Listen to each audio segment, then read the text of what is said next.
Did you know that Malcolm X's mother spoke 4 languages, was a Pan-African activist, and was institutionalized for 25 years for being too black, too proud? Yeah, I'm sure they didn't teach you that in school. Before the world knew Malcolm, there was Louise Little, the real revolutionary. She was a fearless Garveyite, a brilliant strategist, and a woman who taught her babies to walk in their power long before they could even pronounce the word liberation. Born in Grenada in 1894, her story started with trauma. Her grandparents were kidnapped from West Africa, but they were rescued by British Navy and forced into indentured labor. Her mother Edith was raped by a white Scottish man. From that act of violence, Louise was born. But Louise turned that pain into purpose. She was fluent in English, French, Creole, and patois.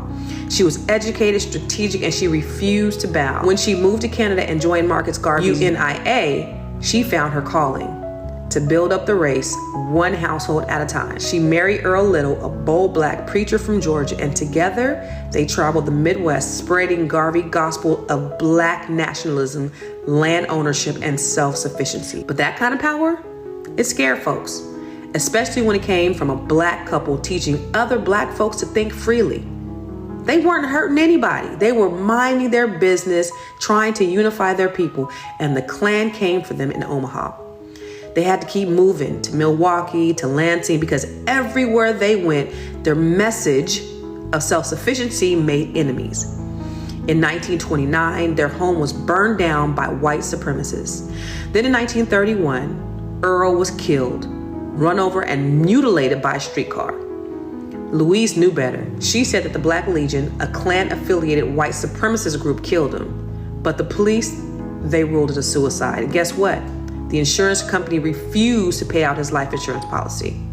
One of them ruled that it was a suicide. The other one claimed that the death was an accident. Either way, she got nothing. A widowed mother of 8, starving, grieving, and still she refused to let the system win. But the system had another play. Welfare workers didn't like her resistance. She wouldn't beg. She wouldn't lower her standards. She demanded dignity, and they labeled her crazy.